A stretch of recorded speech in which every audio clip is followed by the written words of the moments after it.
Jess quit on me as a business partner, which was probably the best decision she's ever made. I think I thought I knew a lot more than I did. I don't need to be the one making the decision in the room. It's not a core value of mine. Last episode, we left off on humility, the kind of humility it takes to sell a company you built and then walk into someone else's boardroom as an employee. That's where most founder stories end, but this one keeps going. I'm Dr. Gary, and this is Leading from the Front.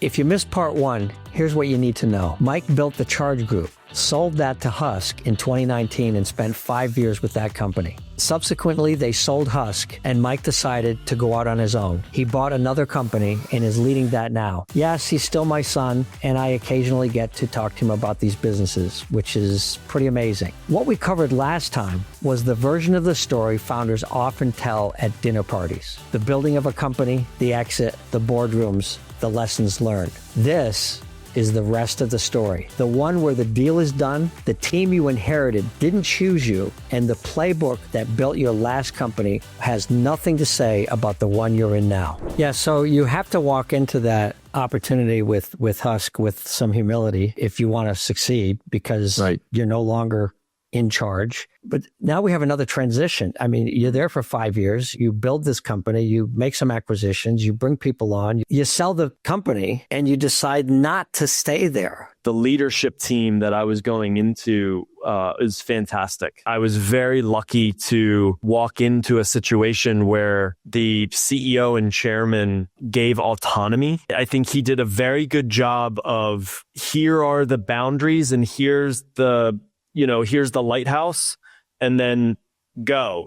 He was like the opposite of a micromanager. And so that made the transition a lot more smooth and easier, as a founder and CEO. We've been working on this deal to acquire the parent company now. It was, I think 10 months long. It was quite the process. It was a big company out of Canada, huge market cap. They're on the Toronto Stock Exchange. They do everything very due diligently, as they should. And going through that process, it was about halfway in month 5 or 6 of the due diligence process. I'm like, hey, it kind of looks like we're going to get bought here. I had this moment where I was in a conference room with our leadership team and their leadership team. So there's probably 8 to 10 people in the room. And it's so funny, Dad. I don't think I've said this out loud, like how I was in charge of sales and M&A. So my part was done. I felt like I crushed it. And I remember, I think we were in the financial part of the presentations. And I remember I literally felt like I was back in grade school, like daydreaming and like doodling on my notepad, like other ideas, other things to do. And what was interesting though, it was all in context, because the company that was buying us was a massive holding company. They own like 1,000 small businesses, really cool model. And in a long story short, I was like, man, I think I could do this. And that was sort of the moment where I was like, man, I love everything that's happening right now. I'm in boardrooms, I'm in conference rooms, I'm talking, with private equity firms, and I'm getting all this exposure. And then the deal happens and everybody's mounting up, right? It is a big deal, like, big sale, 2-year earnout, huge goals. And I called up our CEO and I was just like, hey, for lack of a better term, you don't want me on this ride because my heart's not in it, right? And I tapped out because I wasn't there anymore, I was there right up until the acquisition, and then it was a whole new world. I'm glad I did it. And on the humility side and thinking about the team, I was still a shareholder. I would say there were 3 main thoughts. And one of these thoughts were on there was, if they get rid of me, they increase their EBITDA margin and they're more likely to hit the earnout. Anything you can do to help, right? Well, I'm telling you, that was one of the 3. I'm not saying it was number 1, I'm not saying it was number one. I'm just a team player. I'm going to walk away so you guys can make a lot of money. Yeah, that's great. Yeah. So let's talk about some different things because this is transition number 4. You talked about transition 1. Okay. Start in charge. Transition 2, being bought by Husk. Transition working for Husk. Yep. You're back in the entrepreneurial world again. Yep. Because you left that company. You've bought, I think, 3 companies, 2 or 3. Yeah, 2 right now. 2 yeah. companies. I can't keep up. I just, Yeah. And this transition has been, I think, possibly the most challenging for you. Yes. For a lot of reasons. Yep. Right. And I think it goes back to something you said earlier. Part of it is when we're successful, we think we have a formula for success. We think we know what we're doing. But I could say that the game changes. Mm-hmm. The game changes in so many different ways. I mean, when you think about when you started Charge 10 years ago, 11 years ago, I don't know, right? 10, yeah. Okay. Yeah, 10. In 10 years, what's changed? I mean, in healthcare, in technology with AI, in services provided, in consolidation of healthcare, the things that you're going into now, which is not part of healthcare, it's marketing and sales and podcasting and messaging. In this transition in the last year, what are some of the things that you would like to share that you've learned? It's been a great experience, Yeah. Yeah. It's been a roller coaster, and I think it's important to note a couple things because I think for the audience, it's not just about you and I here, Dad, right? It's about who's in the audience, who's listening, who picks up on certain things, tips, tricks, what to do, what not to do. I changed industries, and I think you made a great point. Is I had a playbook, I felt like I had a playbook, and I felt confident in that playbook. Had multiple exits. Ran teams, bought businesses. I'm like, I got this. And to your point, things change, industries change, people doing all the folks that I started working with, I had never worked with before. Like the roles, what they're in charge of, how they think, what's important to them, right? We're all human. There's commonalities, but in the professional sense, I was a rookie. Like I was literally playing basketball and then I literally went to the baseball field. Well, not only that, not only was it a different industry, but you made a good point because with Charge, you hired those people. When you went to Husk, you stayed with those people and you kind of can build the relationships over time. But by acquiring these companies, you have new employees that you don't have any relationship with. You've got to develop the relationship from the start. And at the same time, again, you're almost building the plane while it's off the ground. Now, the plane might be flying, all right? The pilot has changed. You're the pilot, okay? Yes. And everything's got to change or it's got to shift, but we still got to fly. Yep. Whole new metaphor with that. I think we've come to the culmination of at least what I've learned in leadership and in business and acquisitions and mergers. And it's, you said it earlier, is you're making the best decision in the moment.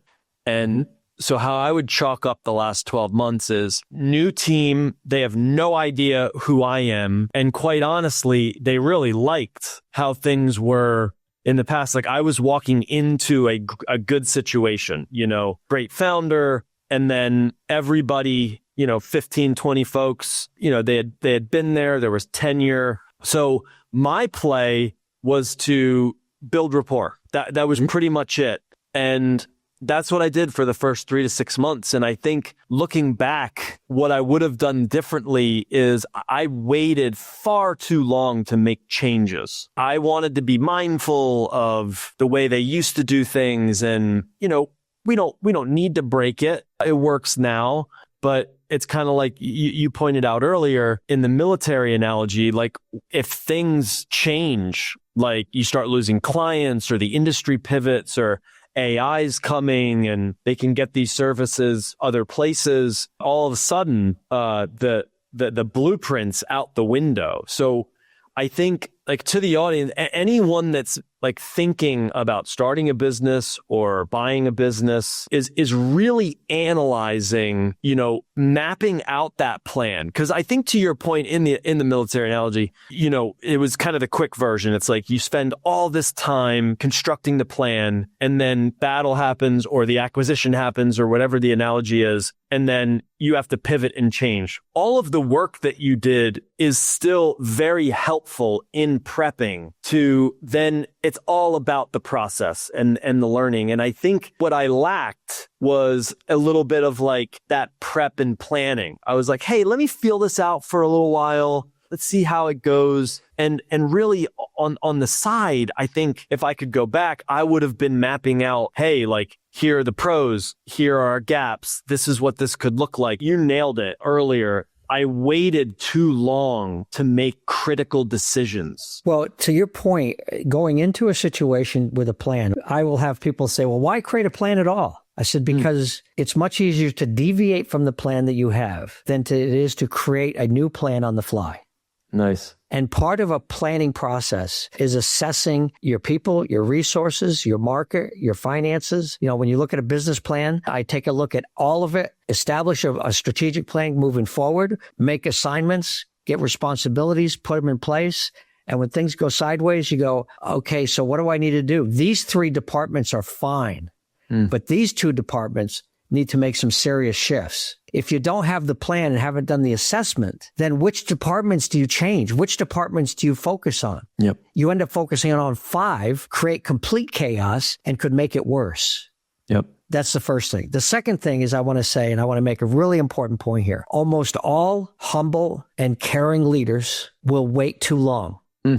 That's not a bad thing unless waiting too long causes your demise. And nobody knows what that timing is. And in fact, I will often say Monday morning quarterbacking, the timing is an exercise in small minds, because anybody could say, you moved too fast, you went too slow. They question the timing. What exactly could I have done in those moments? Yep. Or why weren't you there to speak up at the time to help me make a better decision with your perspective if you recognized at the time that something else had to happen? That's right. We call it, Monday morning quarterbacking, right? That's right. Football. What I need is critical thinking and understanding as we go along. And to your point, having a really clear understanding of a plan, at least some format of a plan, allows me to adjust the plan effectively because I've done the research, I've done the analysis, and I may not have time to do the research and the analysis now to make effective plans. The other part of it from a leadership standpoint is when things change, here's the hardest part. Do the people I have in place have the capability to shift to the new plan and deliver what's necessary in order for success to occur? Do they, there's only 4 reasons. We talk about this all the time. There's only 4 reasons why people fail. 4 reasons. Okay. They don't want to. If they don't want to, there's nothing you can do. All right. They need to go. They don't know how because they either haven't been trained or they've been trained and they just don't get it. All right.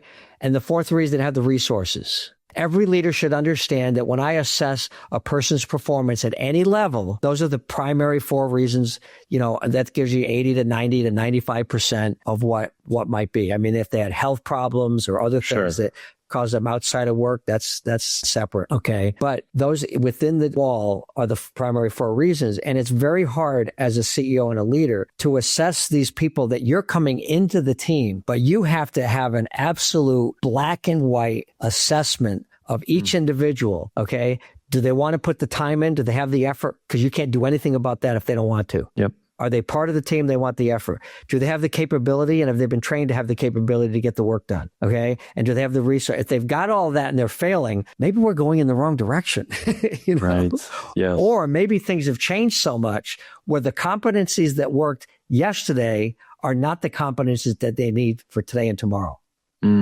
So does that person need to learn the competencies or do they need to move on? That is the most difficult, challenging leadership question because it's about the people. And let's face it, I've had to fire people in my businesses before. I hate it. Yep.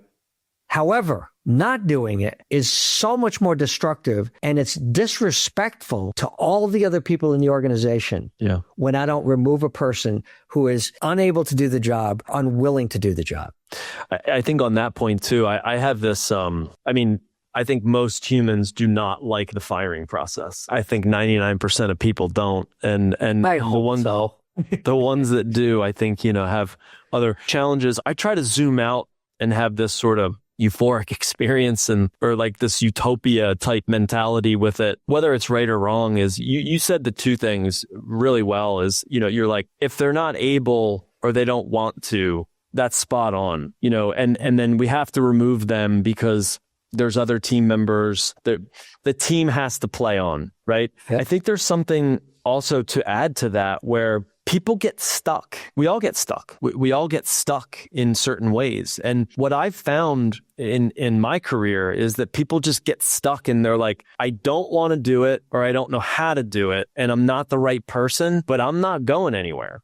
Right? I need like the money. Yeah. Well, yeah, it's like they're like holding on to the chair and like not moving. And it's like, it's a very delicate situation, but I've had some success in my career, almost like the psychological part of being like, hey, like I think eventually, maybe not in the moment, but like after the fact, it's kind of like, yeah, I was stuck and I needed to get out. And then the utopia idea is that, in 2 or 3 months, it's a rough process, but they're likely going to find something better for themselves than what they're stuck in right now. So yeah. I just think that's so important to point out in that process of like you taught me this, like trying to get the right people on the right seat on the bus. And if you can't do it, then it's better for everyone to have a stop and, let the person off the bus. Yeah. Yeah. It's the most difficult decision for a CEO because it affects that person's life. But we're going right back to the beginning because what you said was you talk to them about it. You're sowing seeds, seeds of doubt, seeds of clarity, seeds of the future. Is it really working out here? And if they don't come to that realization, then we have to make the tough decision. Right. So, yep. I always looked at that as a difficult decision, but a necessary decision to provide the best possible environment for everyone else to succeed. That's right. And as I've done this with a few coaching opportunities with executives that were resistant or reluctant to let somebody go. And I would say to them eventually, hey, you know what? Don't worry about it. You don't have to worry about that person anymore. And they're like, what do you mean? I said, because if you don't let them go, they're going to find somebody that will, and it won't be you. You have to make these tough decisions. Right. It's often somebody that's in a hiring, firing VP position for the first time. And it's hard for them to go through that process. It's hard. It is. It's hard. So let's wrap this up. I mean, that's quite a career, and I know you're still in the middle of it. I'm coming to the end of mine. Thank God. I want to play more tennis, golf, and travel more, and come visit some grandchildren very soon. That's right. Typically I finish these podcasts by asking, what is the one or two things that you would do differently? You would do a do-over, but you've covered a lot of that already. Where do you see yourself in 10 years? I think at the macro level, I love people. So I love working with people. I love really just, I view it as I love being on a team. So where do I see myself in 10 years? I'll be on some sort of team and likely building something. We are all creators. It's just in what aspect of our life are we creating in, or are we tapped into? I've used profession as a big part of my creative experience. So I love the aspect of businesses and finding opportunities and like seeing the gaps and where we can change. And sometimes it takes time and it can be a little painful to change things and reinvent, but that is where the growth is. And so I believe where I'll be in 10 years is I don't know what business or what venture or if I'll be more of like a personal brand or all of the above, but I know that I will be looking for opportunity to learn and then grow inside of that because I actually don't know any other way. Like that's the playbook like that I have personally and that acts out in my professional life as well. Yeah, I can see you on a board or several boards that help other companies grow, either a venture capitalist board or something like that would go in, and as a board member, you act as both an investor and a consultant and working with businesses to help them grow. I could definitely see that in you. Yeah. Thank you. Yeah. And sounds fun. To your point, what would your rewrite be? Yeah, I think in terms of it's interesting. We've talked a lot about leadership today, of course, and the introspective aspect of working with people. It's very interesting. My rewrite is with people. I've talked a lot about things that I could have done differently inside of different acquisitions, or waiting too long, or not changing the business soon enough, but there's a couple aspects in terms of rewrites with people over the years that I would do differently. At Husk, we had a tough COVID. Our business model was in COVID, we lost 30 to 40% of our revenue overnight. So there was some tension, and there's a couple times with team members that I rarely ever have friction with folks in the workplace. There was a couple times where it was all me driven, and they were just trying to do their job, but I was trying to get them to think more big picture of what's actually going on. And I think to your point earlier, maybe they didn't have the capability of seeing that, and I unfairly expected that from them, and it got heated. And so there's two, I'll never forget. I know the names. I know where I was, I can vividly remember all of the conversation. I remember where they were. We were on the phone. I remember where they were. So if I could rewrite that, I would approach that from a more regulated leadership perspective and communicate better. And then there's even in our new venture, there was one recently where it's actually a little bit on the opposite side of there was, a disagreement. There was a lot of tension, and core values were crossed, and that person stayed on board. I let that person stay on board. And that was a learning opportunity as a leader for me, is that there's no second chances after that. Truly, if core values are broken, it needs to be ended the next day. So I needed that lesson big time in both of those. So it would be to stay regulated as a leader. And then if core values are broken inside of any team or partnership, it needs to be ended immediately. That's good stuff, Mike. I have one last thing, because you said you like to, work on teams and so on. All right. And I think this is important. Both of us being tennis players, the best team I ever had as a tennis player was playing with you. And I look forward to doing that again on the tennis court and being a team. And I want to get it on video that you will play with me at least one more time at these national tournaments, because I just look forward to it. I mean, I've been trying to keep myself in shape for years for this opportunity to play with you again. So there you have it.